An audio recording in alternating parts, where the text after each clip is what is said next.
Ya, untuk materi mikronya mungkin masih dari I/O ya, untuk yang minggu ini atau minggu lalu.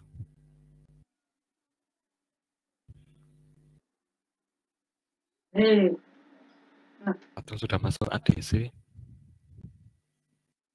atau timernya.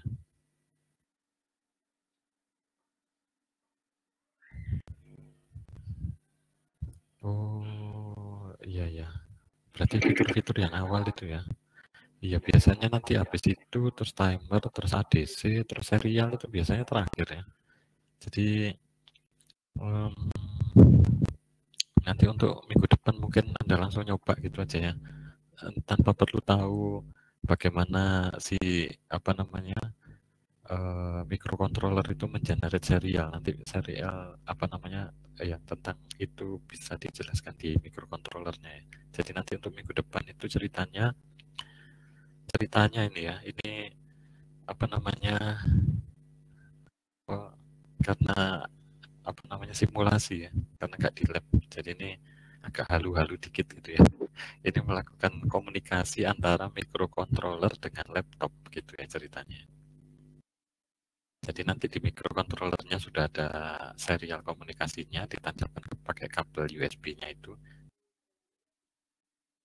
Datanya dikirim dari mikro. Oh, ini saya dapat satu strip ya, indikator kekuatan sinyalnya. Mungkin nanti di sana putus-putus.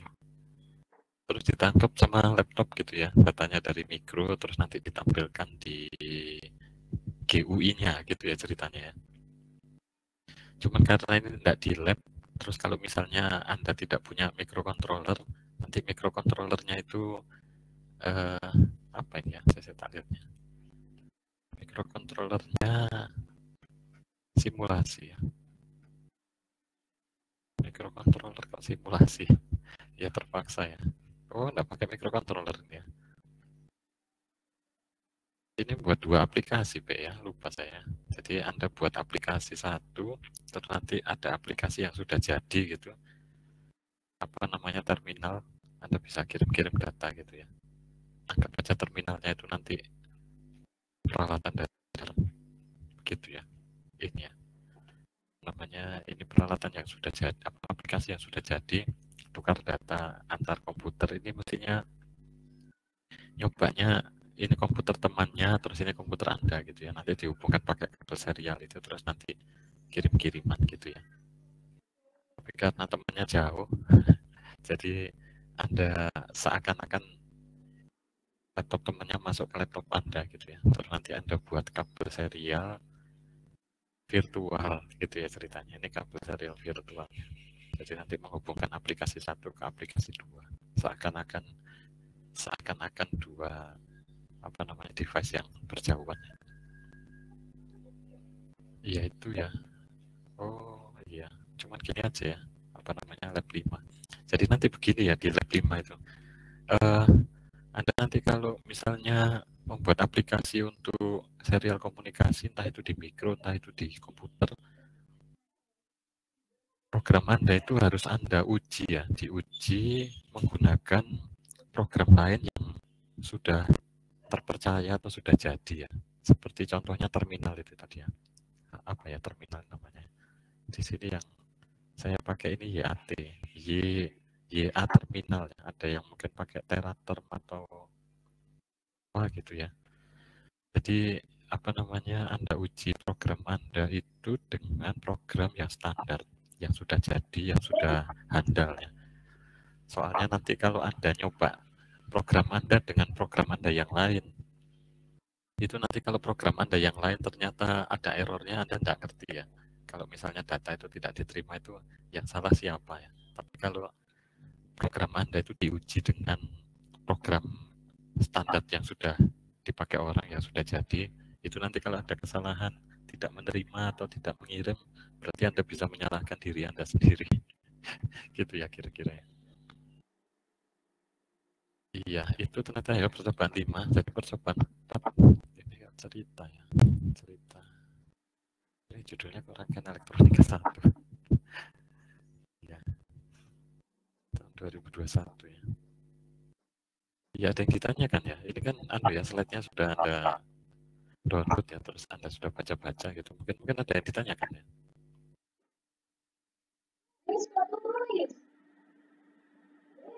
Jangan-jangan belum dibaca. Iya. Apa namanya? Biasanya kalau Anda dapat materi dari dosennya gitu dibaca apa enggak ya? Saya itu kadang-kadang kalau ikut webinar terus dapat materi itu rasanya sudah ngerti semua ya apa yang ada di materi itu tanpa perlu dibaca. Ya, seperti kalau lihat ya, apa namanya? Kalau lihat YouTube ada apa namanya? Apa ya misalnya? YouTube aerobik gitu ya untuk olahraga katanya. Ternyata cuma dilihat sambil duduk, oh rasanya sudah berolahraga. Iya, untuk yang materi ini ada yang ditanyakan enggak ya? Komunikasi serial itu banyak ya macamnya ya. Nanti untuk yang di slide ini tuh yang RS232 ya. Untuk yang lain tidak dibahas karena memang waktunya sedikit dan apa namanya nanti tidak dicoba gitu ya. Ini kalau apa namanya Anda sudah download datasheetnya apa namanya ATMega 16 yang dipakai untuk di mata kuliah microcontroller. Tidak tahu ATMega 16 atau ATMega 8535 ya. Kayaknya ini 16 ya. Itu kalau di 16 komunikasi serialnya ada dua macam ya. Ada yang USART kemudian SPI ya. SPI serial interface yang ini programmable serial ini untuk komunikasi ya. Komunikasi dari mikronya keluar gitu ya. Terus ini apa ya tak download kemarin? Oh iya ya, jadi cuma dua tok ya.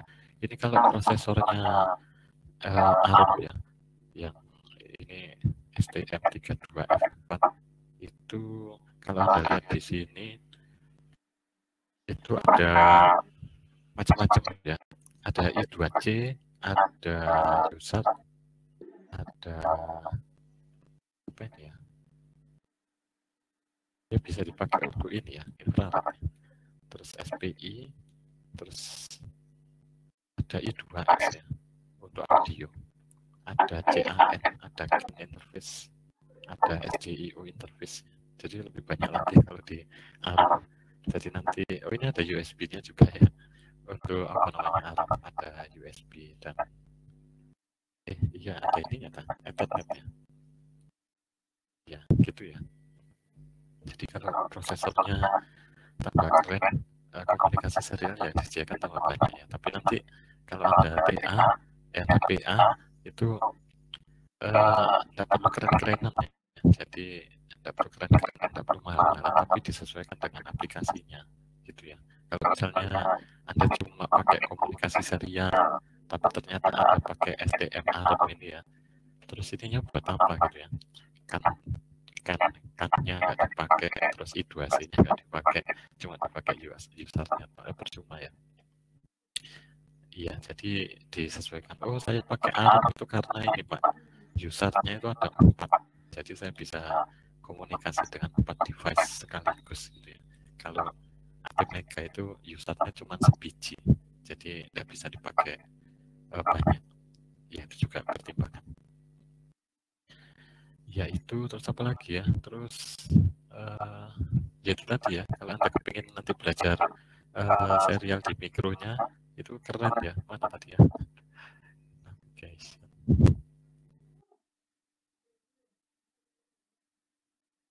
Dan anu ya, mumpung mata kuliahnya microcontroller itu keren, Anda kalau bisa download datasheetnya, terus Anda baca detail itunya satu-satu ya. Kalau sekarang tentang watchdog timer itu nanti Anda baca gitu ya, maksudnya apa ya. Terus untuk yang serial Anda bisa lihat di sini ya. Itu dalamnya mikro, terus nanti gimana caranya menghasilkan frekuensi yang tepat, terus apa ya dulu ada yang lucu ya di mikro itu ini ya, bahu trip, oh kristal ya, Anda kan sekarang nanti belian ya. Kalau bisa, kalau belum punya mikro, Anda beli mikro ya. Selain dipakai untuk mata kuliah mikro, bisa dipakai untuk mata kuliah Microsoft ini ya. Jadi biar Anda dapatnya ya untuk menggunakan hardware. Tapi kalau apa namanya rumahnya jauh dari apa namanya dari ekspedisi pengiriman barang, ya Anda pakai simulasi aja nggak apa-apa. Terus nanti untuk di microcontrollernya nanti ini ya, kalau sekarang mungkin Anda tidak disuruh untuk membuat sistem minimum mikro sendiri ya, tapi kalau misalnya disuruh gitu asik ya. Yang asik itu ini ya, frekuensi clock ya. Jadi kristal komponen kristal yang Anda pilih itu nanti harus yang berapa gitu ya. Biasanya berapa ya? Kalau yang ada di modul-modul Arduino itu ya. Macam-macam ya. Ada yang pakai 8 MHz, ada yang pakai 11,0592. Jadi kalau Anda lihat frekuensi kristal itu ada yang bulat nilainya, ada yang tidak bulat ya nilainya. Itu ada efeknya ya, efeknya terutama untuk komunikasi serial. Anda perhatikan di sini kalau komponennya itu nilainya bulat ya, itu ada error ya, ada error. Tapi kalau tidak bulat itu errornya 0 ya. Kalau Anda lihat di sini errornya 0% semua ini ya, kanannya juga 0% semua. Tapi kalau yang bulat-bulat 8 terus 4 itu ada errornya. Terus 2 terus 1 itu ada errornya. Tapi kalau yang tidak bulat itu tidak ada errornya. Kenapa kok bisa tidak ada errornya? Ya ada di rumus-rumus ini ya. Nanti itu Anda pelajari. Iya, terus komunikasi serial itu selain itu banyak macamnya ya. Terus tapi itu tadi seperti yang saya jelaskan di slide ini cuma RS232 aja. Ya mungkin itu aja ya intronya ya. Ada yang ditanyakan ya?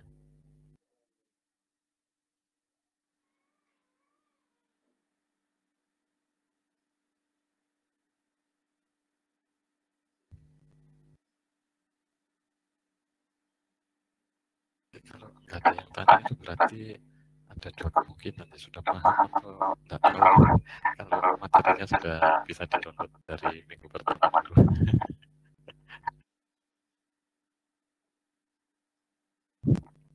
Iya, sambil nunggu ada pertanyaan ini, kelas ini sudah ikut ya, apa namanya PKM semua belum ya? Masih ada berapa hari ya untuk di-submit ke BEM ya? Buat iya, iya kalau bisa kelas ini ya ikut semua ya. Itu ya, apa namanya asik ya pokoknya PKM. Masih mahasiswa ya ikut lomba-lomba. Nanti kalau sudah tidak jadi mahasiswa ikut lomba itu sulit ya, karena syarat perlombaan adalah statusnya mahasiswa. Iya, ini karena pada apa namanya tidak menjawab apakah sudah paham atau belum. Tak lanjutkan dikit aja ya. Iya ada yang angkat tangan, silakan. Angkat tangannya kepencet apa angkat tangan beneran? Oh, kayaknya kepencet ya. Ya itu ya, untuk ini slide ini ada ditanyakan ya, kok kalau Anda berkomunikasi itu tujuannya mengirimkan pesan ya, terus ini kalau di ilmunya telekomunikasi apa namanya syarat berkomunikasi atau bagian-bagiannya itu ada 5 ya, ada pengirim, ada penerima, ada salurannya, ada yang dikirimkan gitu ya, terus ada protokolnya ya. Jadi protokol ini kalau misalnya contoh yang paling gampang itu bahasa ya, jadi supaya penerima itu mengerti apa yang dikirimkan oleh pengirim. Jadi kalau Anda menggunakan bahasa yang berbeda, kalau yang penerimanya tidak tahu, dia tidak bisa mengerti ya, sama seperti mesin juga. Jadi dari banyak jalur komunikasi yang disediakan itu dua-duanya harus janjian ya. Harus janjian dulu. Kalau tidak janjian nanti yang di bagian penerima tidak mengerti ya apa yang dikirimkan oleh pengirim. Jadi kalau pakai komunikasi serial RS232 dua-duanya juga harus pakai itu. Terus ada protokolnya nanti ya, apa namanya, berapa jumlah data yang nanti dikirim, berapa jumlah stop bit yang harus dikirim, terus kemudian nanti pakai parity apa tidak, seperti itu ya. Jadi semuanya harus janjian antara pengirim dan penerima. Ini untuk contoh gambar itu apa namanya, anak gua yang komunikasi pakai kaleng gitu. Kenapa ya kok pakai kaleng komunikasi? Ya apa namanya? Enggak langsung ngomong aja, ngomong jaraknya dekat. Iya, ada aja ya anak-anak ini. Jadi apa namanya? Mungkin ada waktu dulu pernah nyoba ya, apa namanya, komunikasi dengan benang dan kaleng ini. Kita ada syaratnya ya, benangnya itu harus ditarik tegang ya. Soalnya kalau enggak nanti apa namanya, gelombang suaranya bisa merambat habis di tengah jalan. Terus kalau ada ngomong-ngomong ini bisa berapa jauh ya? Apa kira-kira dari Surabaya ke Kediri sana bisa menggunakan benang ini, atau ya tidak bisa jauh ya, jauh. Atau misalnya komunikasi dengan saluran udara misalnya. Saluran udara itu misalnya ada di lantai 1 terus ada di lantai 2 terus ada apa namanya, bengkok-bengkok gitu ya, halo gitu, nanti didengar ya. Tapi kalau misalnya ada di Surabaya terus temannya di Kediri sana, itu kalau ada ngomong-ngomong kedengaran ya? Ya jelas tidak kedengaran. Kenapa tidak kedengarannya? Ada yang bisa jawab ya? Kenapa nggak kedengaran? Kalau ada ngobrol sama temannya dari Surabaya ke Kediri dengan menggunakan udara gitu ya, supaya suaranya bisa didengar temannya di sana, itu gimana caranya?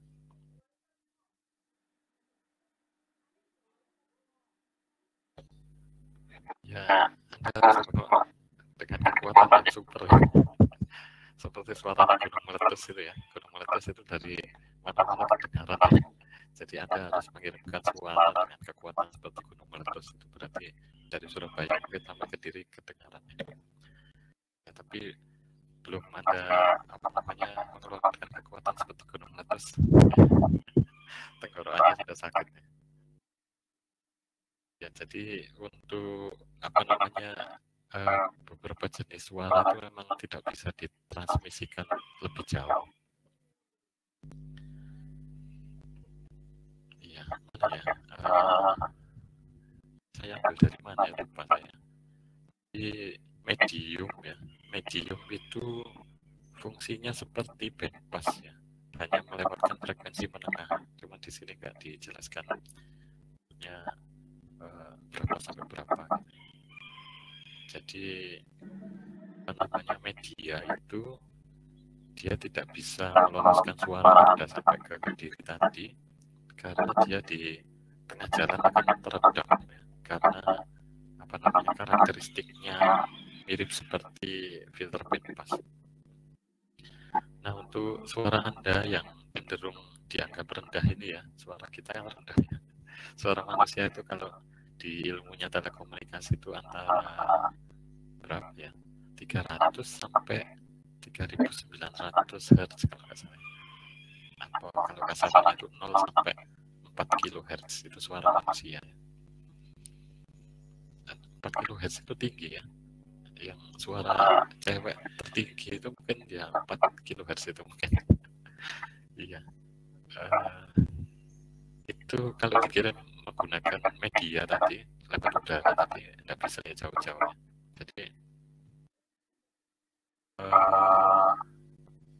frekuensi suara yang rendah itu harus digeser ya, digeser frekuensinya supaya lolos dalam saluran ini ya. Ini nanti Anda konfirmasi ya di tempat lain benar apa enggak ya. Jadi ini salurannya itu karakteristiknya seperti bandpass ya. Kalau suara Anda itu di suara rendah itu nanti harus digeser ke yang lebih tinggi ya, supaya nanti bisa nyampe ke sono gitu ceritanya. Gimana caranya menggeser suara rendah itu menjadi frekuensi tinggi? Suara manusia itu cuma maksimum sampai 4 kHz ya. Terus harus dipancarkan dengan frekuensi tinggi. Anda masih sering dengarkan radio enggak ya? Kan radio FM suara Surabaya itu frekuensinya 100 MHz ya. 100 MHz. Nah, terus dari 4 kHz dijadikan 100 MHz itu gimana ya? Apa suaranya harus dioperasi? Enggak ya, ini caranya Anda bisa menggunakan teknik modulasi. Modulasi. Mana modulasinya?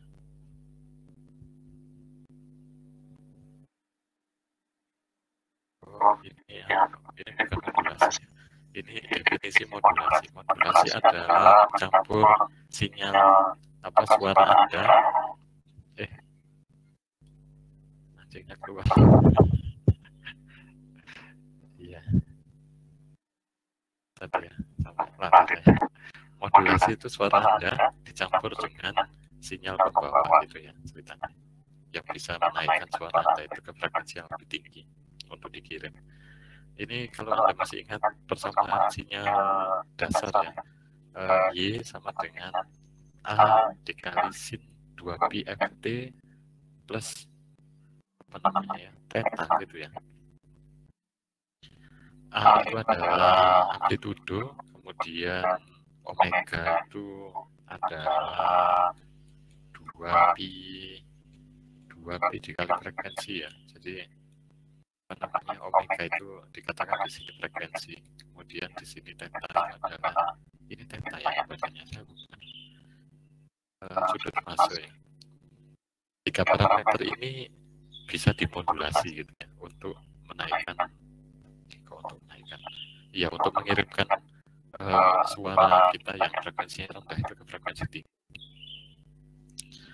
Pencampur sinyal sinusoida ini namanya sinyal carrier ya, sedangkan sinyal suara kita itu sinyal pesan atau data digunakan untuk memodulasi sinyal carrier ini.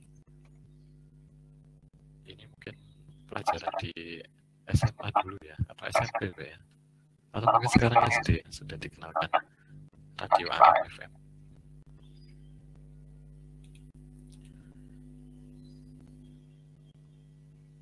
Iya, gitu mungkin ya. Ya, terus amplitudo radio AM, radio FM itu apa maksudnya ya?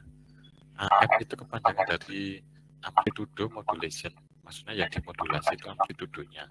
Kalau FM itu yang dimodulasi frekuensinya. Yang melakukan modulasi itu yang mengubah-ubah maksudnya, yang mengubah amplitudonya itu sinyal pesannya tadi ya. Jadi ini ada sinyal sinusoida, tapi puncaknya itu diubah-ubah sama pesan suaranya ini ya.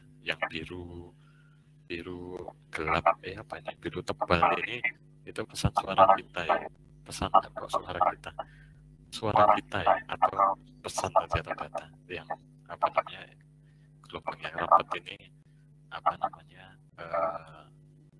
sinyal carriernya ya. Jadi amplitudonya diubah sama informasinya. Jadi karena ini si carriernya ini frekuensinya tinggi, dia bisa terkirim jauh ya. Terkirim jauh, terus nanti di bagian penerima itu yang amplopnya tadi itu diekstrak ya. Amplopnya diekstrak terus nanti dia jadi suara yang kita kirim.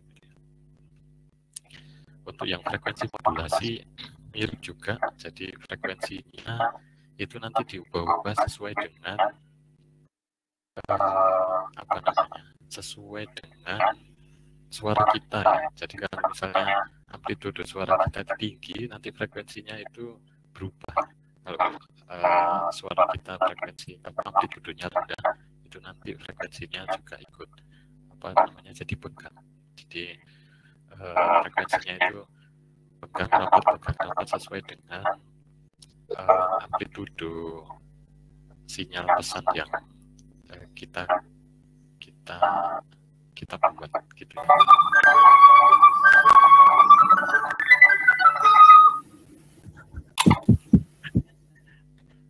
Kaget saya. Iya.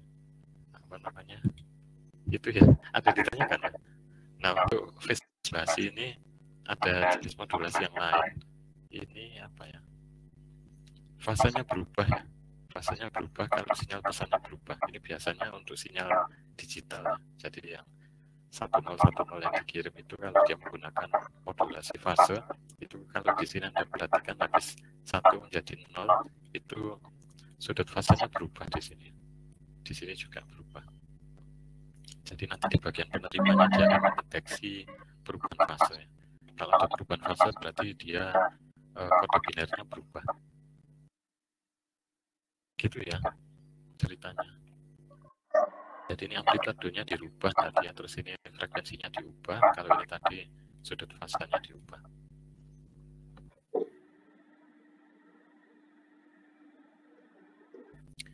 Ini cerita aja ya, jadi tidak keluar di ujian ini ya. Ini tidak keluar ujian, tidak ada tugas, terus ngapain kita belajar ini? Iya ya, ngapain ya saya juga ngajarin ya.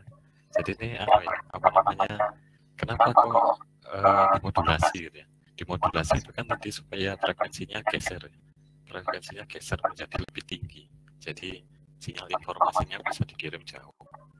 Alasan lainnya itu kalau Anda menggunakan sinyal dengan frekuensi tinggi untuk mengirimkan, itu nanti antenanya jauh lebih kecil ya.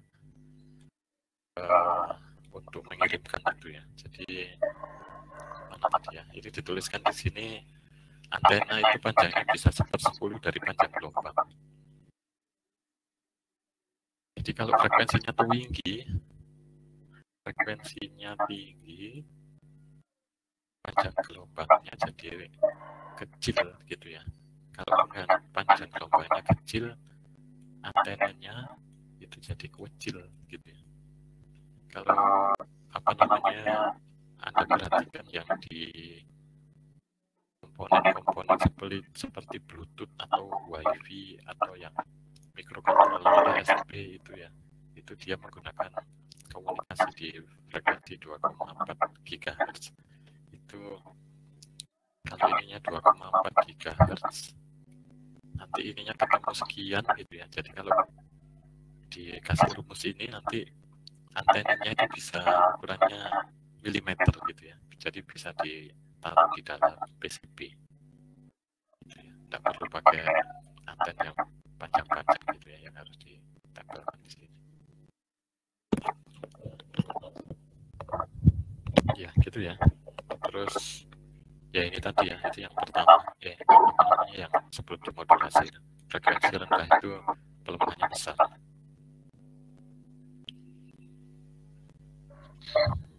Ya gitu. Terus ini apa cerita lainnya? Komunikasi elektronik ini maksudnya, bukan yang suara tadi ya. Bisa pakai kabel, bisa tidak pakai kabel. Ini tidak pakai kabel, kabelnya tidak ada, dia pakai Wi-Fi. Oh ya, Wi-Fi itu ngomongnya apa ya? Ada Wi-Fi apa Wi-Fi? Saya lupa terus ya kalau ngomong Wi-Fi ini harusnya apa? Wi-Fi itu kepanjangan dari wireless ya. Wireless, V-nya itu fidelity. Tapi kalau fidelity-nya bacanya fidelity ya berarti Wi-Fi. Kalau Wi-Fi berarti wireless fidelity. Ya gitu ya Pak ya. Ya, kita tinggal ke guru-guru ini ya. Dan nanti yang akan kita bahas itu kalau di model open system interconnection atau OSI layer itu nanti Anda kenal ini itu di mana ya? Di mata kuliah jaringan nanti ya. Kalau ketemu Pak Hendriawan, ketemu Pak Alex sampai ya, Pak Firman. Yang kita bahas itu ada di level 1 ya. Level 1 itu level fisik, apa namanya, bagaimana bit-bitnya itu 101-nya itu diatur gitu ya, mainan bit ya kalau di level hardware physical layer.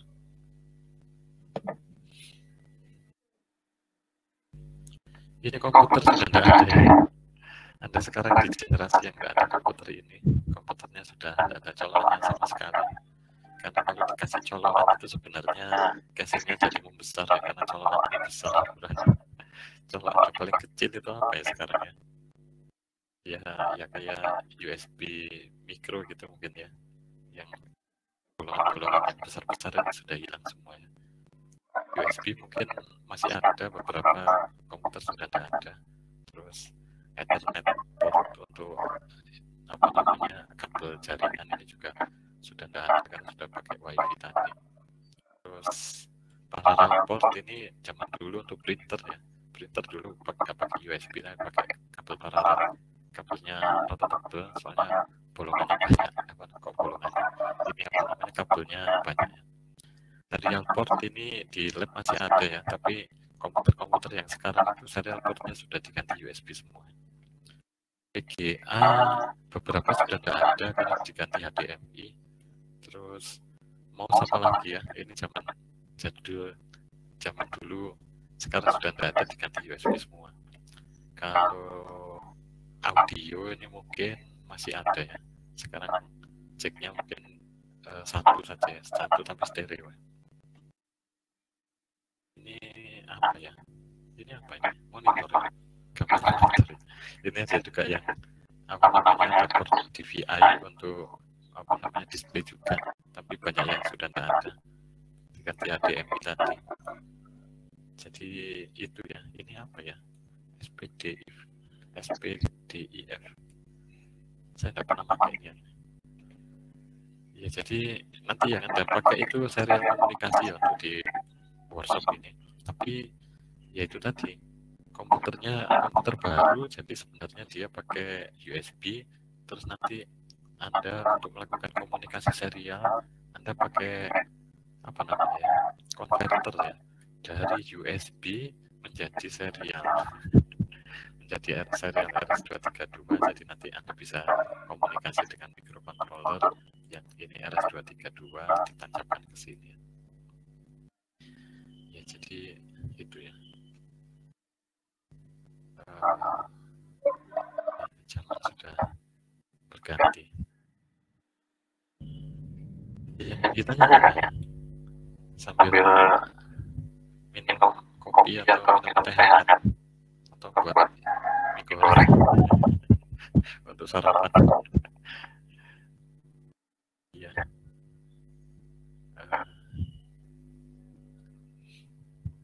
Iya gitu ya ceritanya ya. Terus nanti Anda juga sering dapat apa namanya istilah serial komunikasi sama paralel komunikasi.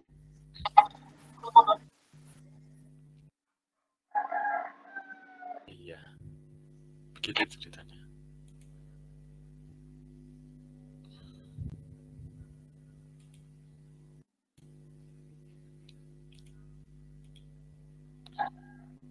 Kalau serial komunikasi seperti ini ya, kalau paralel komunikasi itu datanya paralel. Misalnya dia punya 8 jalur ya, 8 jalurnya ada kabelnya gitu ya. Kalau komunikasi serial kabelnya cuma satu, dikirim ke sini. Ini perbandingannya antara serial dan paralel. Seperti yang di gambar ini ya, paralel port itu sudah hilang. Anda kalau masih punya desktop PC ya, itu juga kabel hard disk dan kabelnya CD-ROM kalau masih punya ya, itu kabelnya juga sudah tidak pakai kabel paralel, tapi pakai kabel serial ATA. Kalau dulu paralel ATA, serial ATA itu kabelnya kecil ya. Kalau paralel itu kabelnya 40 lembar kalau nggak salah, 40 baris ya, 40 baris. Kalau SATA lebih kecil. Di komunikasi di pabrik-pabrik juga semuanya sudah pakai serial, jarang yang pakai paralel. Iya, ngomong-ngomong kenapa sekarang kok kabel serial serial komunikasi itu lebih disukai daripada paralel komunikasi paralel seperti hard disk tadi ya. Kabel datanya sudah berubah jadi SATA. ini juga untuk printer dulu itu pakai paralel, sekarang pakai USB serial. Kira-kira ada yang tahu ya kenapa kok serial itu lebih banyak dipilih sekarang daripada paralel? Yang bisa jawab boleh pulang ya. Yang bisa jawab boleh malam mingguan. Malam apa ya? Malam Kamis.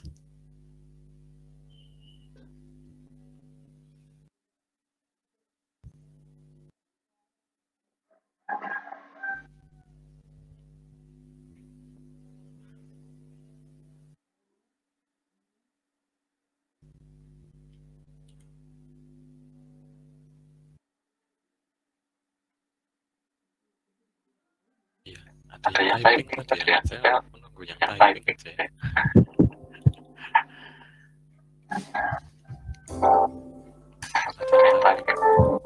Kasih ditutup lagi biar tak sepi ruangannya.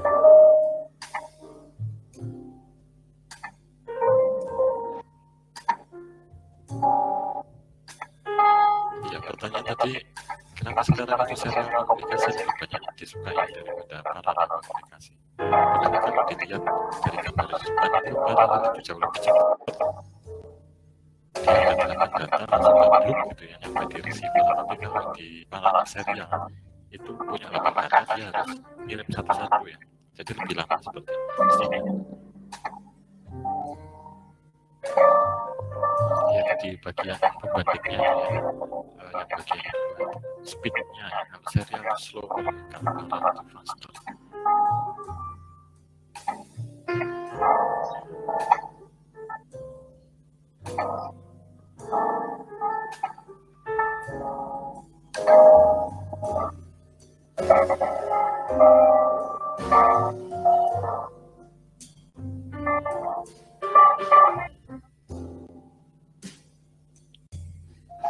Ya, ada yang mau ngawur jawab. Yang jawab boleh pulang. Jadi meskipun jawabannya salah, boleh pulang. Boleh lewat dari Apple.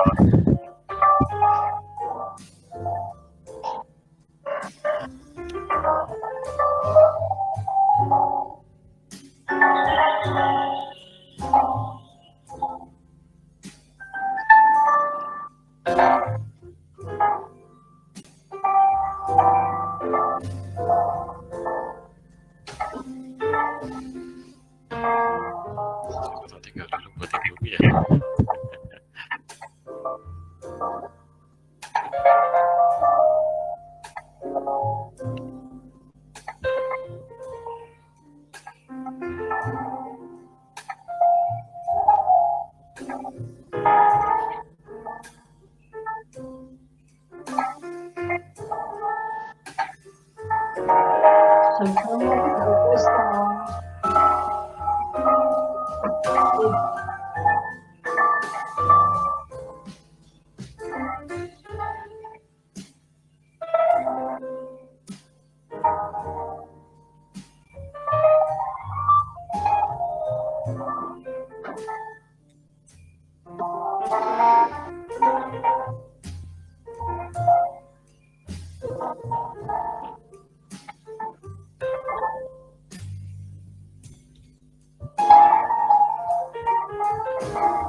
Tulis di kolom chat ya, yang tadi barusan datang dari toilet apa saja dapur ke mana sampai nanti ada yang jawab saya tahu kami makan juga.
Iya, sorry ya, saya habis ngambil kue.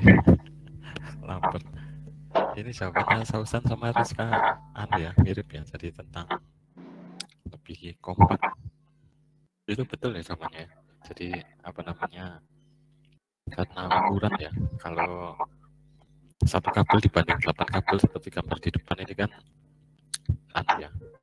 ya jelas beda ya. Ini kalau kabelnya ukurannya sak senti ini berarti 8 senti ya. Gua butuh space. Alasan lain mungkin ada ya, ada yang pernah baca gitu, kenapa kok serial itu lebih unggul daripada paralel. Di mana ya? Di sini ya kalau nggak salah. Paralel itu apa namanya? Apa distance limitation ini? Panjang kabelnya itu serial itu bisa lebih jauh daripada paralel. Bla bla bla bla bla bla. Ya mungkin ini ya yang bisa dijadikan ya, selain ukuran tadi ya. Kalau Anda pakai komunikasi paralel itu kabelnya pendek ya. Kalau komunikasi serial itu lebih panjang kabelnya.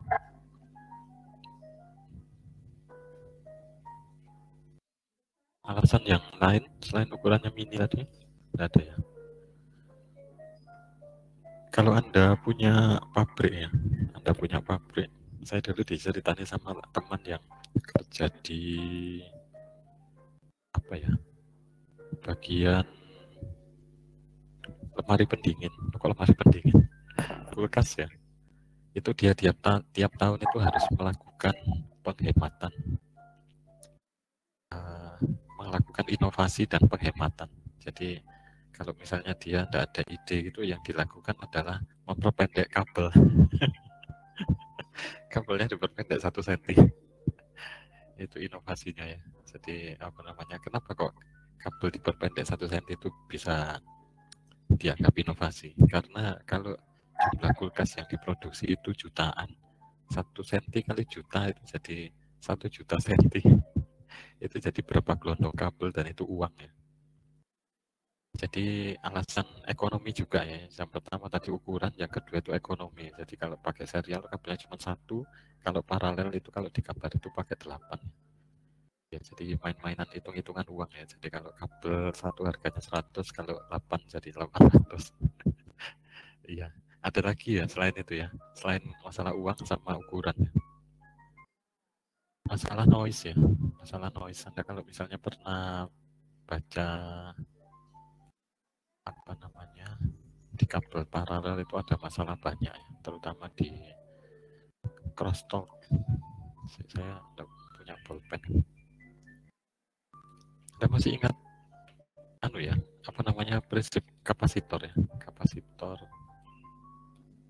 Kapasitor itu dia punya resistansi ya, atau reaktansi kapasitansi.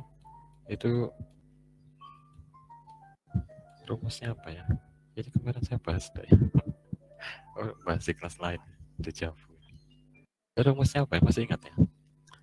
Omega C ya, 2pi kali frekuensi dikali C ya. Ini seperti hambatan gitu ya, gampangannya ya, hambatan.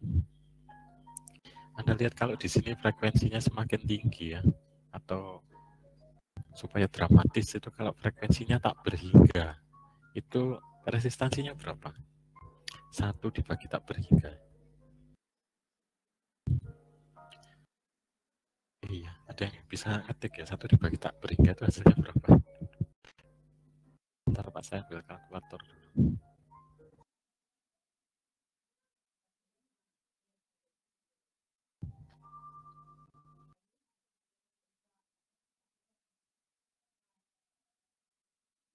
Oh iya, berapa? 1 dibagi tak berhingga.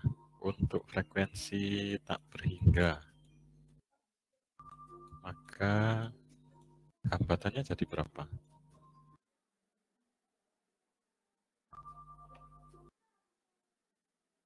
Ya, jadi 0 ya. 1 dibagi tak berhingga itu 0. Hambatan 0 itu apa maksudnya hambatan 0? Ada alarm jam 9. Hambatan itu kalau nilainya 0 ohm itu maksudnya apa ya? Iya, terhubung ya. Jadi kapasitor itu keren ya. Kapasitor itu kan plat keping sejajar yang dipisahkan oleh dielektrikum ya, dielektrik. Jadi kan dia tidak nyambung ya sebenarnya. Dia itu tidak short ya. Tapi kalau dia dikerjakan pada frekuensi tinggi, itu dia bisa short ya. Asik ya. Kabel itu juga sama ya. Kabel itu kan konduktor ya. Konduktor berdekatan, ini seperti keping sejajar tadi, dipisahkan oleh dielektrik. Dielektriknya bisa udara, bisa plastiknya kabel itu, dan sebagainya ya. Pokoknya diantaranya. Nah sekarang kalau Anda mengirimkan data dengan frekuensi tinggi ya, 1010-nya itu bergeraknya sangat tinggi, itu 2 kabel yang berdekatan ini bisa berfungsi sebagai kapasitor ya. Jadi nanti untuk frekuensi yang tinggi itu data apa namanya, dia bisa short ya. Keren ya. Dia kan tidak short ya, tapi short. Lucu ya. Jadi kalau dia short itu artinya apa? Data ini bisa short ya. Misalnya ini 10 gitu ya. Atau ini nanti satunya lari ke sana gitu ya. Jadi harusnya larinya ke sini, larinya ke sana. Iya, gitu ya. Itu permasalahan di kabel paralel. Jadi untuk frekuensi tinggi itu kabel paralel itu dihindari, gitu ya. Karena itu tadi efek kapasitansi tadi ya. Jadi bisa datanya itu uh, uh, masuk ke tempat lain ya, crosstalk. Itu yang membuat kabelnya tidak bisa paralel itu bermasalah untuk frekuensi tinggi. Kemudian apa ya?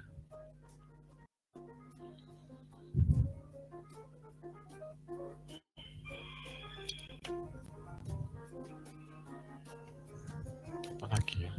Saya mau cerita apa tadi? Ini ya, apa namanya? Saya coba tak cari di internet, ada gambarnya ada.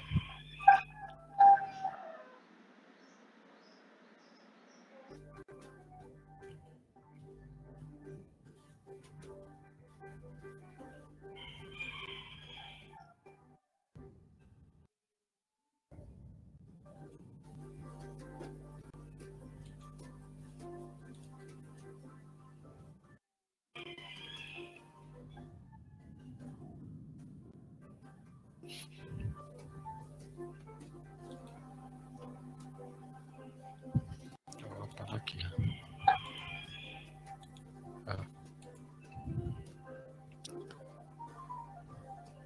Iya, tapi untuk beberapa kasus kabel paralel ini masih, bukan kabel paralel ya, jalur paralel ini masih ada ya, kalau terpaksa. Contohnya ada di sini.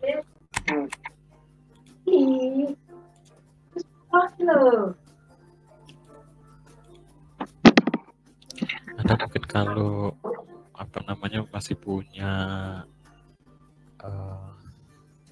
apa namanya memori yang di PC itu namanya apa ya? Memori itu ya, keping memori itu ya, apa DRAM, SDRAM itu ya. Itu jalur yang keluar dari IC-nya masih paralel ya. Tapi kan karena jaraknya pendek ya. Maksudnya untuk di tempat-tempat itu aja. Itu untuk yang kecepatan tinggi, nanti juga ada masalah ya untuk melakukan gambar PCB-nya. Nanti kalau misalnya Anda kebetulan bekerja mendesain PCB untuk sistem yang frekuensinya tinggi ya. Tinggi itu berapa ya? 100 MHz ke atas mungkin ya. Itu jalur paralel, kalau misalnya memang paralel ya, itu panjangnya harus sama ya. Kalau panjangnya tidak sama, itu nanti elektronnya ada yang ketinggalan ya waktu dia dikirim bersamaan. Itu nanti dia kalau tracknya panjangnya tidak sama, itu nanti di bagian penerima dia datangnya juga tidak sama. Itu nanti jadi masalah. Nah, untuk jalur PCB, kasus jalur PCB yang membutuhkan jarak yang sama, itu kalau Anda menggunakan software khusus seperti Altium ya, itu ada ada fasilitasnya ya untuk melakukan auto route yang panjang kabelnya harus sama. Jadi nanti supaya kabelnya panjangnya sama, ini karena posisinya berbeda ya. Jadi nanti dia dibuat pluker-pluker gini ya. Dibuat pluker-pluker ini sudah dihitung ya bahwa panjangnya dari situ dan dari sana itu panjangnya sama. Ya, jadi kalau Anda pernah melihat kabel yang pluker-pluker itu alasannya itu ya, karena ini digunakan untuk high speed komunikasi, jalurnya paralel, kemudian panjangnya harus sama, begitu ya. Jadi itu yang mungkin perlu Anda ketahui untuk desain PCB frekuensi tinggi. Kalau frekuensinya tidak tinggi, mungkin tidak apa-apa ya, seperti yang ada buat sekarang. Jadi misalnya ada komponen di sini melintang, yang satu melintang di sana, itu kalau Anda cuma buat thread gini, panjangnya kan beda ya ukurannya. Nah, kalau kecepatannya rendah, tidak ada masalah.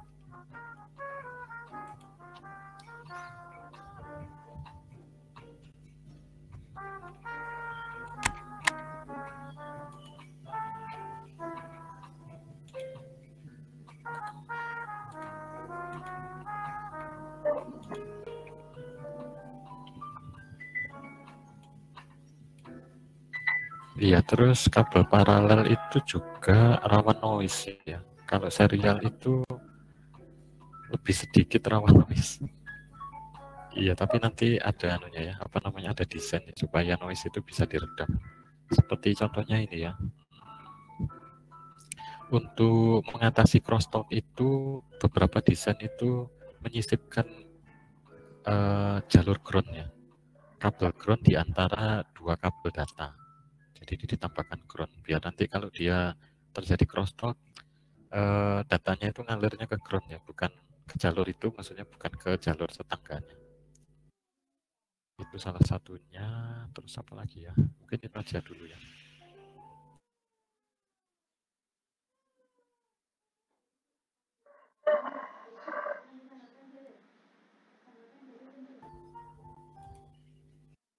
Iya, jadi itu tadi yang ditanyakan kalau jalurnya melenggak-lenggok gitu, apakah mempengaruhi datanya? Mempengaruhi apa ya maksudnya ya? Saya juga belum pernah nyoba.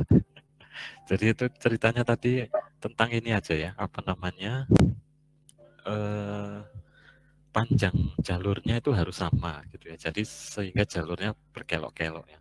Nah untuk kecepatan tinggi itu tentu saja kalau Anda membuat keloan itu tidak boleh 90 derajat ya.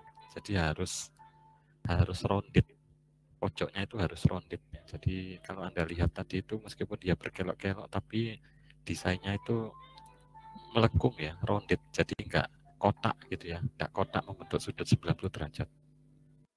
Dan untuk kecepatan tinggi, kalau Anda membuat tracknya itu 90 derajat, itu nanti kalau elektron itu seperti MotoGP, itu pada mencelat semua ya.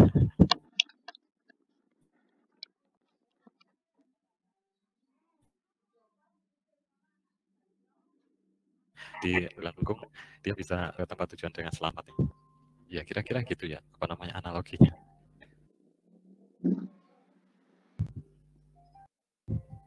Ya gitu ya Alia ya. Ya jadi kalau Anda uh, terbersit dengan keraguan bisa ditanyakan di kolom chat ya. Saya lanjut ya. Ini masih slide 11 ya, masih ada 35 lagi. Ya Allah, suwene.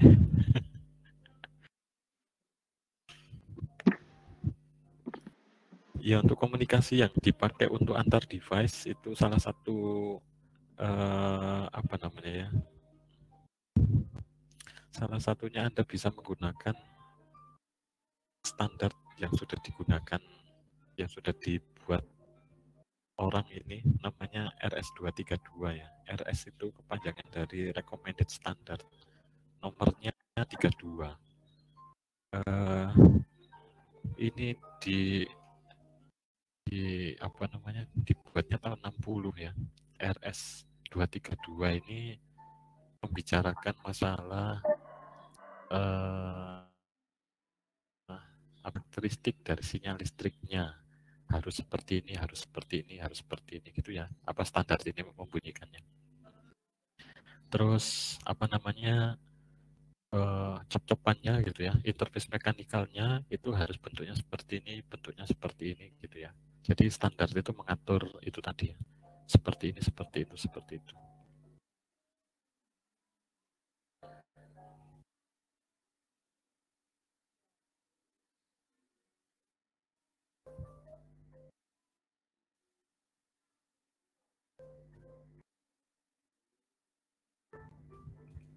Ya, terus apa namanya, fungsi dari copannya itu apa gitu ya, itu diatur di standar itu, kemudian apa ini ya, dan seterusnya gitu ya. Jadi ini itu apa namanya, standar itu maksudnya itu ya.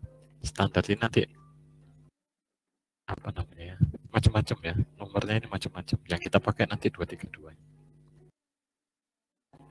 Ini kalau mau cerita sejarah ya, sejarahnya seperti ini ya, zaman dulu ya, tahun 60-an. Ini tuh dipakai untuk mengatur hubungan antara komputer dengan modem ya ceritanya. Dulu zaman susah ya, masih pakai modem. Sekarang sudah tidak pakai modem. Ini zaman dulu ya. Zaman dulu itu Apa zaman sekarang sudah tidak seperti ini ya? Saya kok lupa ya. Zaman dulu itu komunikasi masih analog ya. Oh ini loh. Kalau sekarang sudah fiber optik jadi nggak perlu pakai modem. Kalau zaman dulu itu komunikasinya masih analog. Jadi menggunakan jalur telepon ya kalau zaman dulu komunikasinya. Telepon sekarang masih ada enggak ya? Sekarang di Surabaya itu teleponnya sudah digital semua ya. Jadi ada kotaknya tuh pakai adaptor. Jadi kalau adaptornya mati karena PLN-nya mati, teleponnya nggak bisa dipakai. Tapi kalau zaman dulu itu saluran kabel telepon itu ada tegangan sebesar 40 volt kalau nggak salah ya. Jadi kalau listrik mati itu tegangannya masih diambil dari jalur telepon itu ya. Jadi telepon itu dulu nggak mati ya. Jadi kalau zaman dulu itu kalau di perumahan itu listriknya mati, kita masih bisa telepon PLN ya. Bisa telepon 1, 2, 3. Ini mati sudah sekian jam. Terus tolong dicek gitu ya. Nanti lampunya nyala. Nah, kalau sekarang lampu mati nggak bisa telepon. Teleponnya ikut mati ya. Telepon rumah maksudnya ya.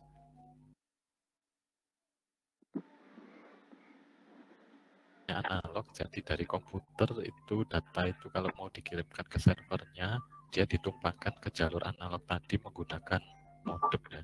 Modem ini kepanjangan dari modulator, modulation, demodulation. Jadi digital diubah analog, nanti di bagian penerimanya analog dirubah jadi digital, nanti datanya bisa dikomunikasikan. Gitu ceritanya. Nah, RS232 itu mengatur hubungan di sini gitu ya. Cop-copannya harus seperti ini, terus kabelnya tegangannya harus seperti ini dan sebagainya. Ada istilah ini ya, ini komputer, kemudian ini istilahnya modem, gitu ya. Ini komputer, ini modem. Kirim pakai kanalnya itu, nanti di bagian sisi penerima juga ada modem dan ada komputer lagi.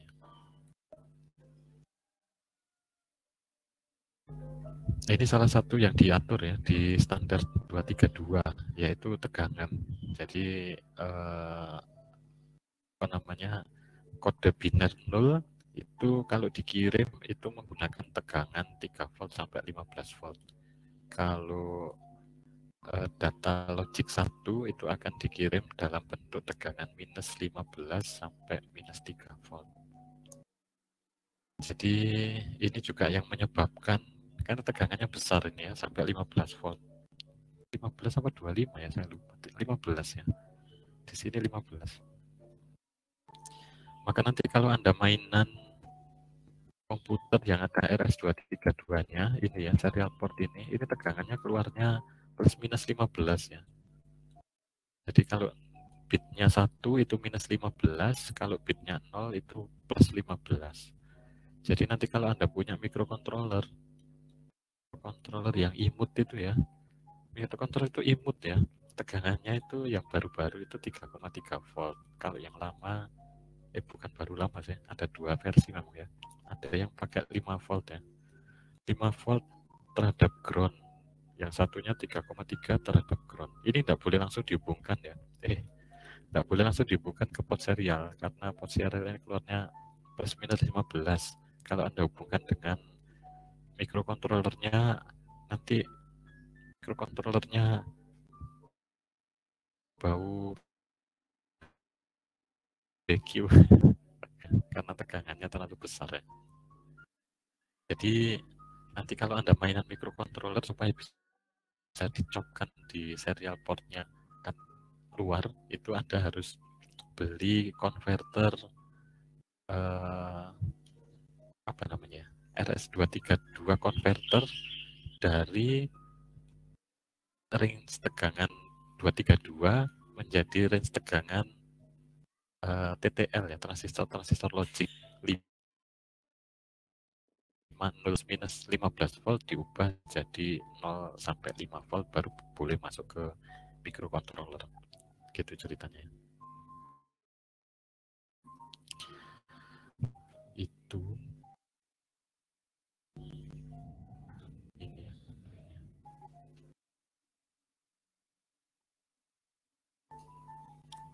Iya, tuh kenapa Pak kok harus 15, minus 15? Ya, ya enggak tahu ya, dulu dirapatkan ya gitu ya, dibuatkan standarnya seperti itu. Ini kan dulu bukan untuk microcontroller ya, ceritanya untuk modem tadi ya, atau untuk keperluan industri, jadi mungkin tegangannya harus dibuat besar. Terus ini juga perlu Anda ingat-ingat ya, di mata kuliah microcontroller dan untuk mata kuliah semester 5 pengolahan sinyal ya. Jadi apa namanya, ini adalah frame dari apa namanya, komunikasi RS232 ya.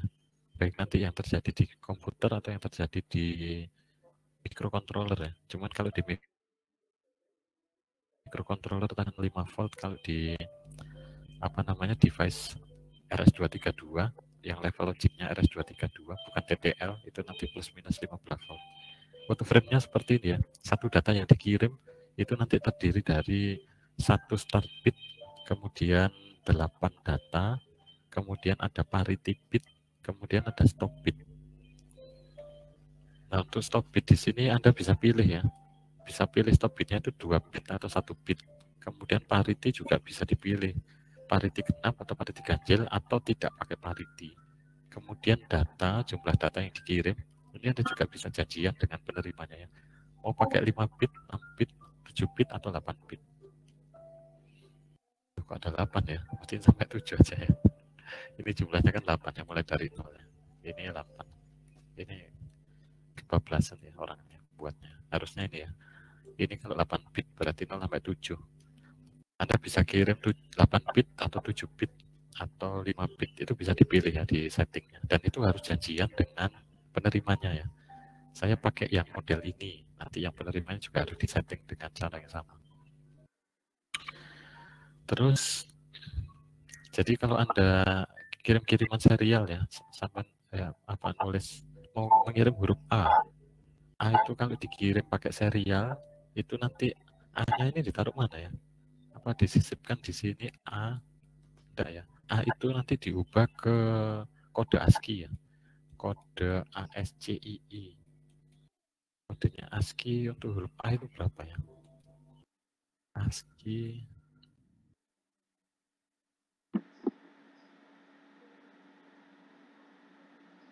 Oh, gambarnya cilik-cilik. ASCII untuk kode A itu berapa?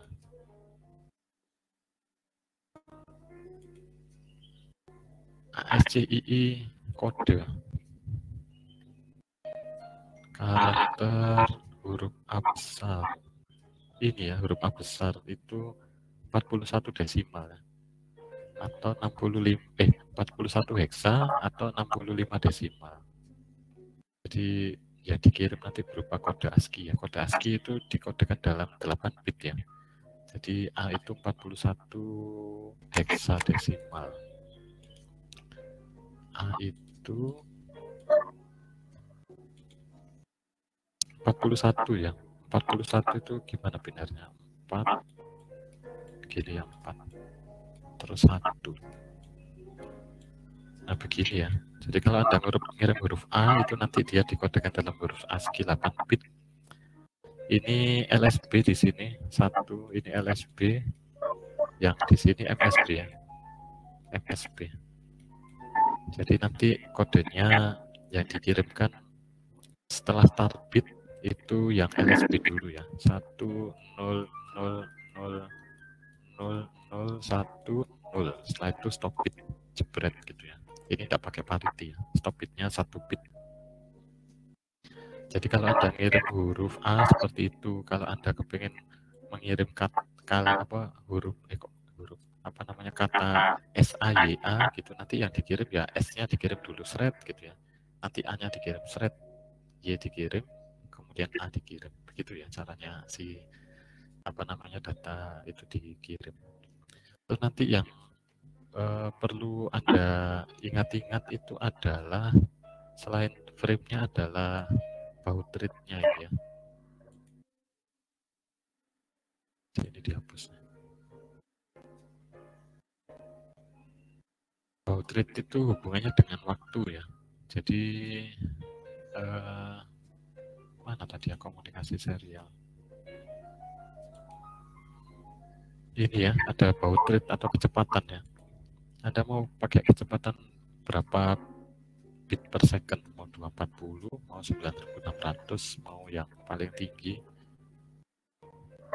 Minus-minus ya. Nggak pernah dicoba. Mau yang ini gitu ya. Ini kecepatannya ya. Baud rate itu maksudnya bit per second. Jadi kalau Anda pakai kecepatan 1600 itu jadi dia ngitungnya begini ya, 1600 bit per second ya. Maksudnya apa ya bit per second? Berarti dalam 1 detik itu ada 1600 bit yang dikirimkan gitu ya. Kalau 1600 bit itu membutuhkan waktu 1 detik, kalau 1 bit membutuhkan waktu berapa detik? Berapa yuk?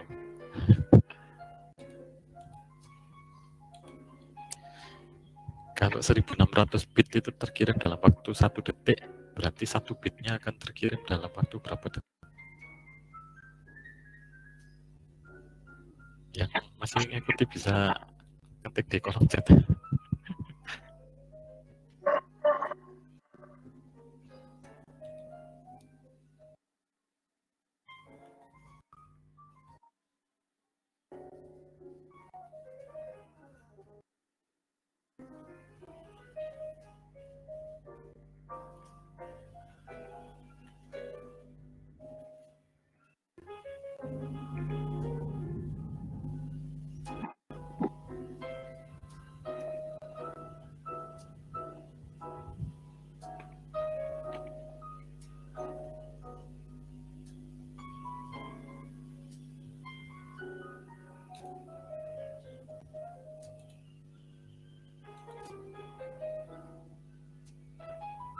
Oh iya, sudah ada yang ngetikkan ya.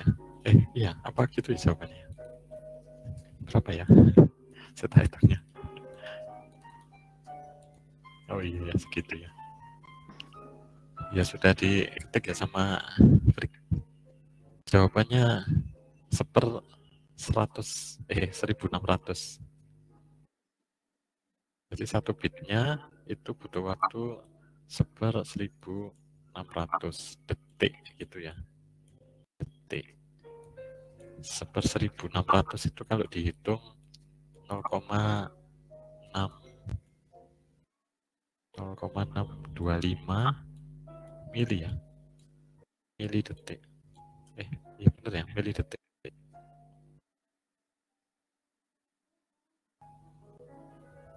Itu 1 bit lah ya.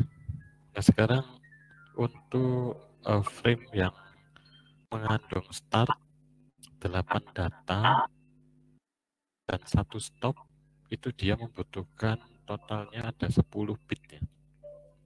Kalau 1 bit aja itu 0,625 milisecond, berarti 10 bit itu sama dengan 10 kalinya ya. 10 kali 0,625 atau 6,25 milisecond ya. Atau mili ini kalau dijadikan mikro dikali 1000, komanya mundur jadinya ini ya, 6250 mikrosecond ya.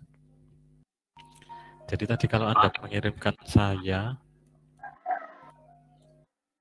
masing-masing huruf ini akan terkirim dalam waktu 6,25 milisecond. Itu 1 huruf ya.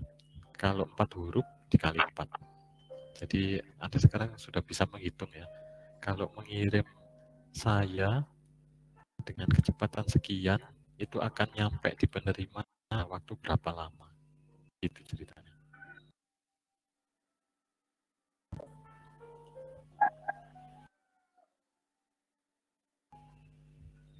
Iya, begitu ya.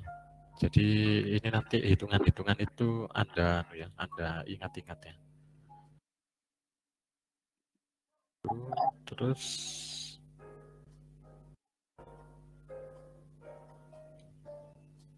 jadi ngirim huruf A aja butuh itu ya, butuh sekian itu ya. Kalau huruf saya seperti itu. Ini ada kasusnya. Ada roket Space Y, bukan SpaceX. Terus dia punya payload. Untuk mengasa dia menjatuhkan payload. Ini ada anunya, apa namanya, payungnya.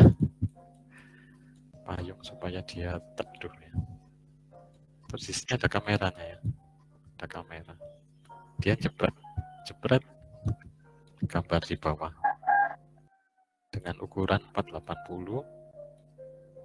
Kok elek nulisnya? Loh, hilang. Itu kameranya bagus-bagus gitu, nggak hilang. Jebret gini ya. Gambarnya ukurannya 480 kali 320 pixel. Gambarnya diubah menjadi hitam putih ya.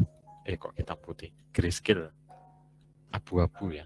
Enggak, bukan RGB. Grayscale 8 bit. Nah, terus payload ini dia pakai microcontroller, terus pakai RS-232, terus RS-232-nya dikonversi menjadi sinyal radio ya. Dikirimkan ke rumahnya Sausan. Ini ground station ya. Dia pakai anten, frekuensinya sama, terus dikirim apa diterima ya. Kecepatannya menggunakan 1600 bps. Nah, pertanyaannya, gambar jepretan itu akan tiba di rumah ini dalam waktu berapa lama gitu ya? Berapa detik? Ya, itu teman-temannya yang ikut lomba roket payload kalau zaman dulu, nggak tahu zaman sekarang saya sudah nggak pernah ngikuti. Itu ada jepret gambarnya dikirim ke bawah gitu ya, ke ground station maksudnya. Itu ditampilkan di layar monitornya ya, ditampilkan di GUI-nya. Nah itu kalau misalnya Anda menggunakan 1600 bit per second untuk mengirimkan gambar yang ukurannya 480 kali 320 pixel grayscale, itu nanti gambarnya akan datang dalam waktu berapa bulan, nah, ya, berapa detik gitu ya. Itu tinggal Anda hitung aja ya, 480 dikali 320 berarti ada sekian ribu pixel. Kalau pixelnya itu grayscale, biasanya grayscale itu konversinya 0 sampai 255 ya, atau 8 bit.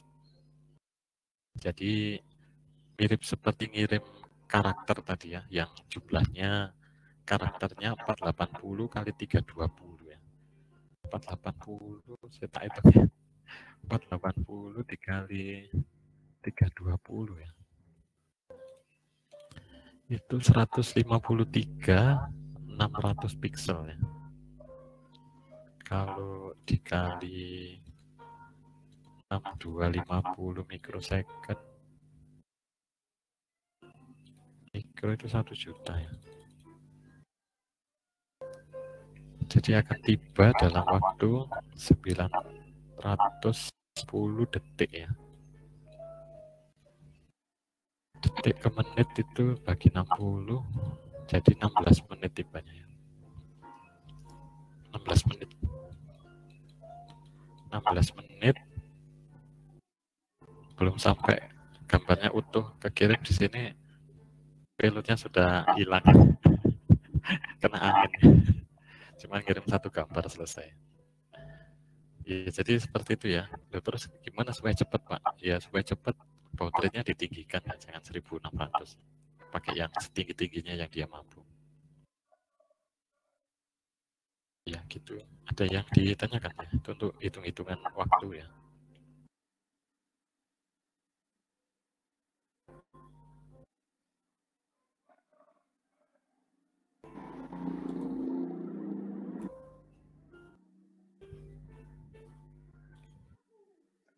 Itu sampai jam 10.30. 10.30. Waduh, 1 jam lagi ya.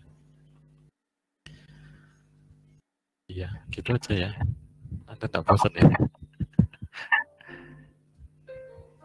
Ini ya, apa namanya, kalau di LED itu cop-copan ini masih ada ya, cop-copan ini di desktop komputer ya, yang ada di meja lab itu konektor ini namanya DB9 ya. 9 itu DB itu apa? Bukan demam berdarah, nggak tahu saya DB kepanjangannya apa. 9 itu titiknya itu ada 9 ya, titik koneksinya. Nomor 1 sampai nomor 9 itu fungsinya macam-macam ya. Tapi biasanya yang dipakai cuma 3 ya. Sinyal ground yang nomor 5, terus data receive sama data transmit. Jadi cuma yang dipakai itu 2, 3, 5 aja. Yang lainnya tidak dipakai. Yang lainnya ini digunakan untuk komunikasi yang apa namanya ya, yang butuh akurasi tinggi ya, menggunakan handshaking gitu ya. Jadi harus hati-hati dikirimnya. Kalau nggak hati-hati ya pakai 2, 3, 5 ini aja ya, sudah cukupnya. Ini juga dulu dipakai untuk keperluan yang lain ya, untuk keperluannya modem ya, ini ceritanya.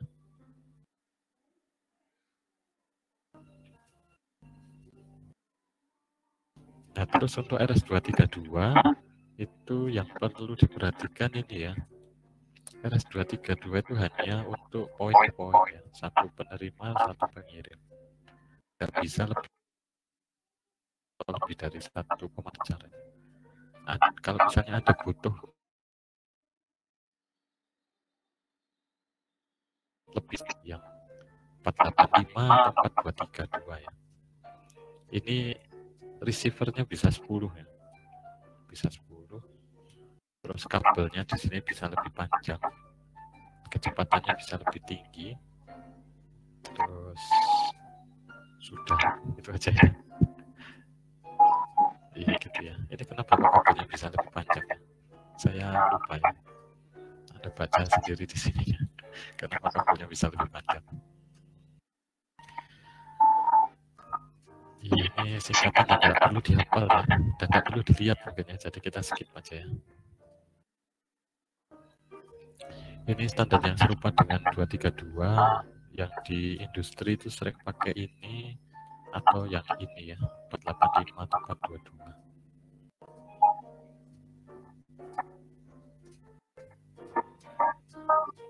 Iya itu.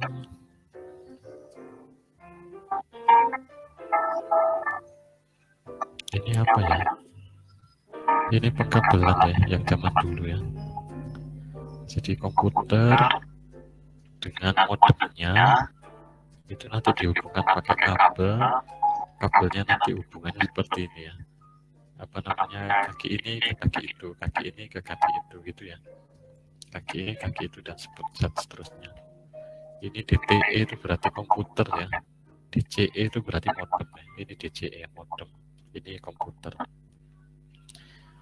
Kabel serial, cop-copannya serial itu ada yang jumlah pinnya 25, ada yang 9 ya. Yang 25 ini komputer lama ya, mungkin ada pernah lihat kecuali di komputer. Kalau yang ini mungkin masih ada ya, tapi sekarang sudah tidak ada. Terutama di laptop ya yang sudah tidak ada ya. Karena kalau laptop pakai ini terlalu besar, tidak bisa tipis ya. Sinyalnya tadi, terus ada istilah ini ya, namanya null modem atau tanpa modem ya. Jadi tadi itu kan antara PC dengan PC yang lain itu kalau berkomunikasi dia kan pakai modem ya, pakai modem di sini, pakai modem di sini, nanti kabelnya disambungkan. Nah terus di sini itu nanti apa namanya, ada apa namanya, cara menghubungkan seperti yang di slide sebelumnya ya. Tapi karena kita itu tidak pakai ini, kita tidak pakai ini, atau istilahnya itu tanpa modem gitu ya, maka Anda juga bisa apa namanya, menghubungkan PC dengan PC menggunakan konfigurasi yang namanya null modem gitu ya. Konfigurasinya gitu Pak ya. Jadi ground dihubungkan ground, kemudian penerima dihubungkan ke pengirim, pengirim dihubungkan ke penerima gitu ya. gitu ya ceritanya. DTE ini komputer ya, ini bukan Departemen Teknik Elektro, ini komputer tadi. Apa tadi kepanjangannya ada di slide yang lain. Ya, jadi nanti kalau Anda dengar istilah null modem itu ceritanya koneksi 2 DTE tanpa modem gitu ya. Tinggal di cross saja di sini. Kalau pakai modem di sini nggak di cross ya, jadi langsung di sini dihubungkan.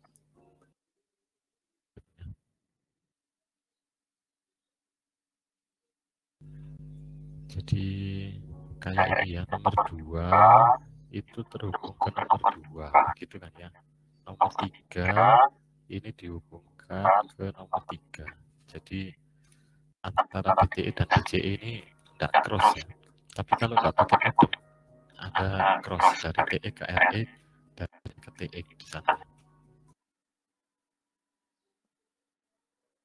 Itu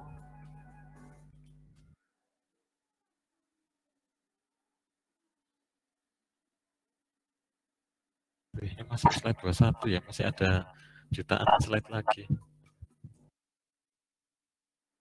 Oh ini ya percobaan besok ya. Jadi awalnya kepinginnya seperti ini ya, komputernya jadul. Iya ini sampai jadul ya. Biar cocok ya kalau dia belakangnya itu ada cop-copan serialnya. Iya ini dulu layarnya masih hijau ya warnanya, kayak yang di film-film keren itu ya, layarnya hijau. Yang Anda lakukan di lab itu mestinya seperti ini ya, tapi kalau Anda tidak di lab itu Anda bisa pakai komputer satu, pakai 2 aplikasi. Seakan aplikasi satu ini komputer satu, aplikasi 2 ini komputer 2. Dihubungkan pakai kabel serial, karena ini aplikasi, jadi Anda nanti akan menginstal virtual null modem connection. Jadi nanti ini kalau sudah terinstall di komputer, Anda bisa hubungan ini ke sini, dan ini akan dihubungkan ke sana. Jadi seakan-akan aplikasi 1 dan aplikasi 2 ini seakan-akan ini ya, komputer 1 dan komputer 2. Ya, jadi seperti yang tadi, untuk mengakses serial port itu yang pertama Anda lakukan inisialisasi ya. Di bagian pengirim dan penerima, ininya harus sama ya, karena ini adalah janjian itu tadi ya, bahasanya sama. Kecepatannya sama, kemudian jumlah data bitnya sama, stop bitnya jumlahnya sama, paritinya sama, boleh apa enggak, ya pakai apa enggak, flow control dipakai apa enggak. Terus setelah diinisialisasi, portnya dibuka, kemudian kalau misalnya ada yang mau dikirim, itu nanti datanya diambil, terus nanti dikirim ke serial port, selesai. Kalau ada penerimaan data dari luar, nanti dibaca, dikirimkan, ditampilkan, selesai. Oh ya, ini flowchart seperti ini tuh digunakan untuk mode interupsi ya. Jadi kalau interupsi itu seakan-akan itu program interupsi ini itu terpisah dengan program utama ya. Jadi dibuat sendiri ini, bekerja sendiri. Ini muter-muter di sini, finish belum gitu ya. Tapi nanti kalau ada tiba-tiba diinginkan data dikirim, nanti langsung ini berhenti dulu ya, terus nanti lompat ke sini. Itu ini ada tips. Di sini agak nggak mudeng ya kalau Anda baca sekarang, nanti mudengnya kalau sudah Anda coba ya. Jadi kalau ada program serial itu kalau bisa Anda bisa tampilkan status kegagalan sistem menggunakan try bacanya try catch ya. Try catch. Jadi Anda kan kalau misalnya menggunakan aplikasi di Windows atau di mana gitu ya, itu kan kadang-kadang ada warning gitu ya, pemberitahuan madung gitu ya, ada pop-up Windows-nya misalnya port itu sedang dipakai aplikasi lain, terus port ini tidak ada, kayak gitu-gitu ya. Soalnya kalau Anda buat aplikasi terus tidak ada informasi ini, nanti usernya bingung ya. Usernya bingung ini sebenarnya sudah berhasil apa enggak gitu ya. Jadi Anda perlu tampilkan status-status itu. Terus ada baiknya Anda memasang indikator ya. Anda kalau buat robot, terus robotnya tiba-tiba di tengah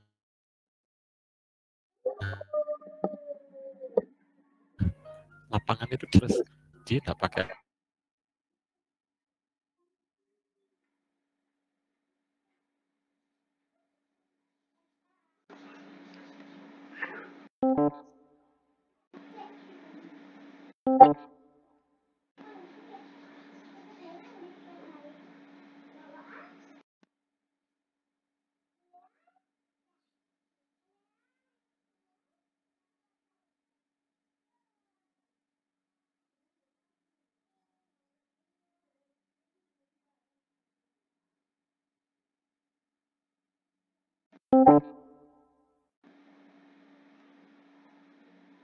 uh, 5 kali dalam 1 detik, berarti ada error di mana, gitu misalnya.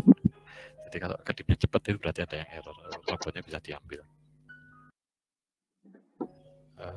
Itu terus ini nanti kalau besok Anda coba ya, Anda besok coba itu kalau Anda mainan interupsi serial itu ada yang aneh ya di C# itu.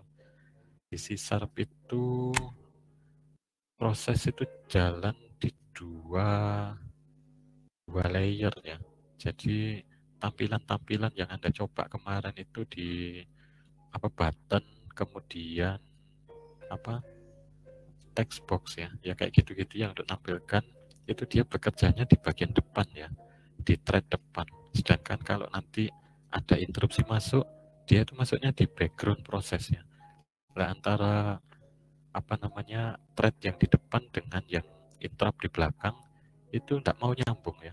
Jadi data itu tidak bisa dilempar ke text box gitu. Jadi Anda harus pakai delegate. Ini ceritanya seperti apa ya? Operating system Windows itu kan menjaga supaya tidak terjadi hal-hal yang tidak diinginkan ya.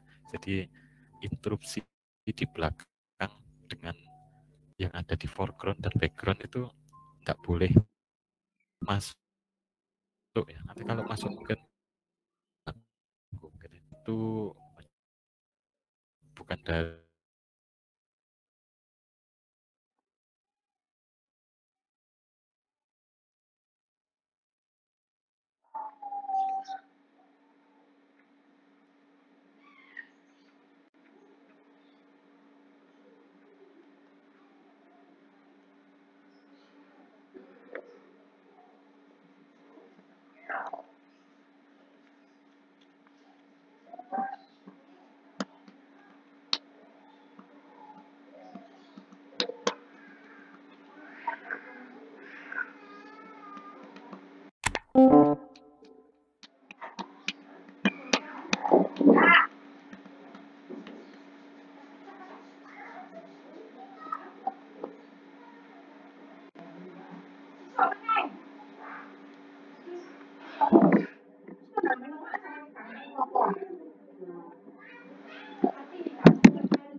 sama Pak Roni Anda dikenalkan bahasa R, terus nanti kalau di pengolahan citra Anda diajarkan Python.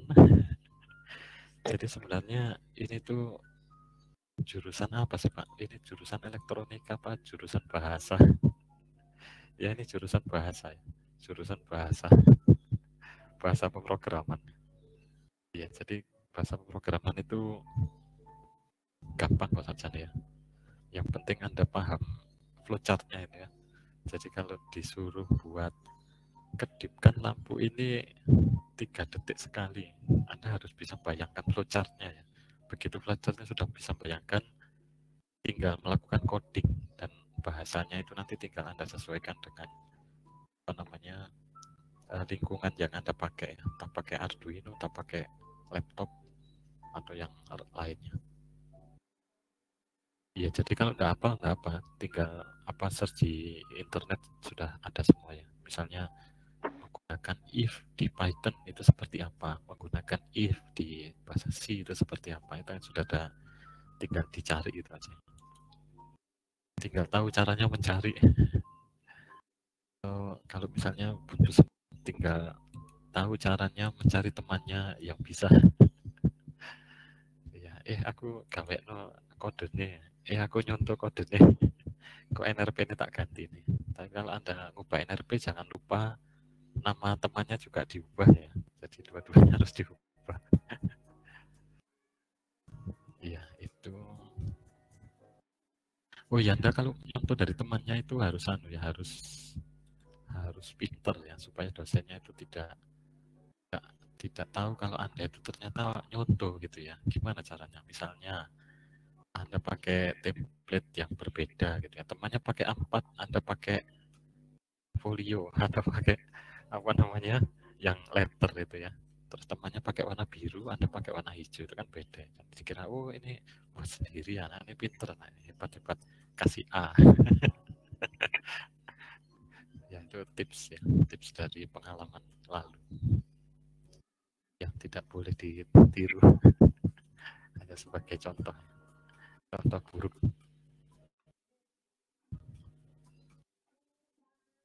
Iya, apalagi ya, ada yang ditanyakan ya. Oh iya, ini kemarin ya kita mainan Z80 itu bahasa assembly dan bahasa C. Bedanya bahasa assembly dan bahasa C ya kayak gambar ini ya, itu panahnya beda ya. Yang ini panahnya 2, ini panahnya 1 ya kan. Jadi bahasa assembly itu masih belum dimengerti oleh CPU ya. Jadi nanti dia harus dijadikan kode mesin ya, baru nanti dia dimengerti oleh CPU. Sama kayak bahasa C ya. Karena bahasa C itu bahasa tingkat tinggi ya. Jadi dia butuh compiler untuk dijadikan assembly. Setelah jadi assembly dia jadi bahasa mesin, terus nanti dia bisa dijalankan oleh CPU-nya. Itu kan kayak suaranya masih masuk. Ya itu ya ceritanya ya. Yang bahasa C ada di sini ya, high level.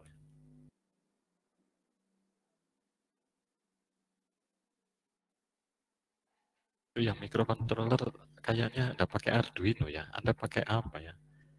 Pakai CodeVision atau bahasa yang lain ya?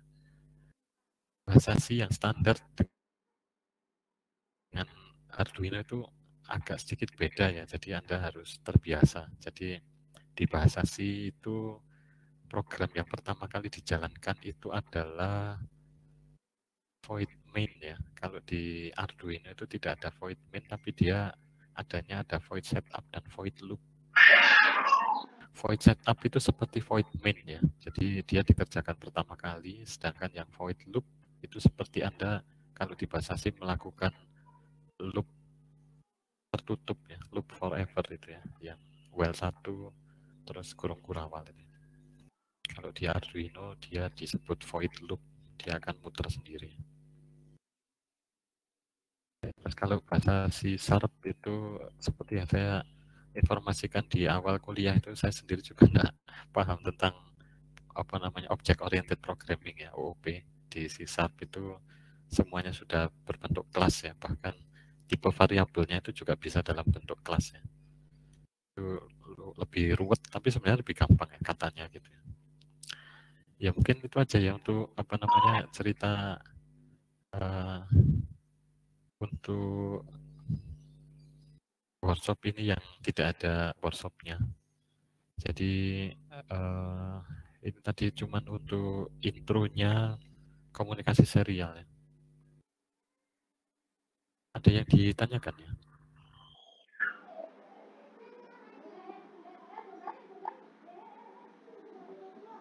Ya mungkin kalau nggak ada yang ditanyakan untuk pertemuan hari ini bisa saya cukupkan dulu ya.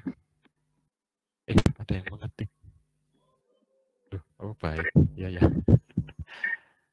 Ya, jadi saya teruskan untuk ditutup ya. Assalamualaikum warahmatullahi wabarakatuh. Terima kasih sudah join mendengarkan job selama 3 jam kurang.